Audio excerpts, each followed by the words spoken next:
4 ദിവസം മുൻപാണ് Kaniyambetta government higher secondary സ്കൂളിൽ സയൻസ് വിഭാഗത്തിൽ കുട്ടി പ്രവേശനം നേടിയത്. ആദ്യ ദിവസം താടിയും മീശയും പഠിക്കാൻ മറ്റ് ഡിപ്പാർട്ട്മെന്റുകളിലെ വിദ്യാർത്ഥികൾ ആവശ്യപ്പെട്ടു. പിന്നാലെ ഭയം മൂലം താടി വടിച്ച് കുട്ടി ക്ലാസ്സിലെത്തി. എന്നാൽ മീശ വടിക്കാത്തത് ചോദ്യം ചെയ്ത് ഷർട്ടിന്റെ ബട്ടൺ അഴിച്ചിടാൻ ആവശ്യപ്പെട്ട് ഭീഷണിപ്പെടുത്തി.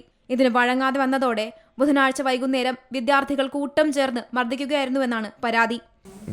ബട്ടൺസ് അയക്കാൻ പറഞ്ഞു. ഷർട്ടിൻ്റെ സ്കൂളിൽ നിന്ന് അയച്ച് പുറത്തുനിന്ന് അയച്ചിട്ടില്ലായിരുന്നു.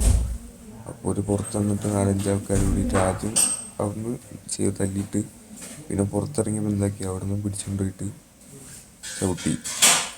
ഫുള്ളും ചവിട്ടി ഇതാക്കിയത്.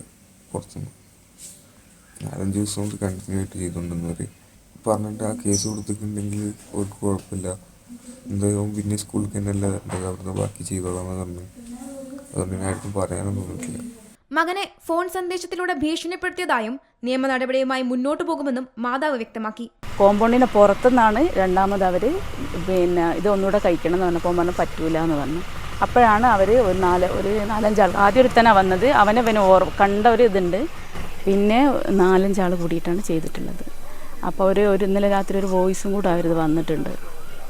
അവരിവനൊരു ഭീഷണിയായിട്ട് ഇവന് ബാക്കി ഇതിനെ ഓനും പോലീസ് സ്റ്റേഷനിൽ വല്ലയിടത്തും അറിയിച്ചു കഴിഞ്ഞാൽ ഓൻ ഇങ്ങോട്ട് തന്നെയല്ലേ വരുന്നതെന്നുള്ളതിലാണ് അവർ പറഞ്ഞിട്ടുള്ളത്. അപ്പോൾ ഓരറിന് നിങ്ങൾ കേസ് കൊടുത്തോളി, അതിൻ്റെ ഓരെല്ലാ സപ്പോർട്ടും അവർ തന്നിട്ടുണ്ട്. സാറ് പ്രിൻസിപ്പാളിനെ വിളിച്ച് ഓരങ്ങനെ പറഞ്ഞിട്ടുണ്ട്. ഗുരുതരമായി പരിക്കേറ്റ +1 വിദ്യാർത്ഥി വൈത്തിരി താലൂക്ക് ആശുപത്രിയിൽ ചികിത്സയിലാണ്.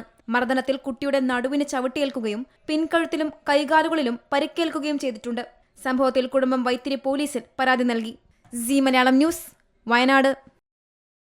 ഏറ്റവും പുതിയ വാർത്തകളും വിശേഷങ്ങളും വിരൽത്തുമ്പിലറിയാൻ സീ മലയാളം ന്യൂസ് എല്ലാ ഡിജിറ്റൽ പ്ലാറ്റ്ഫോമുകളിലും ലഭ്യം.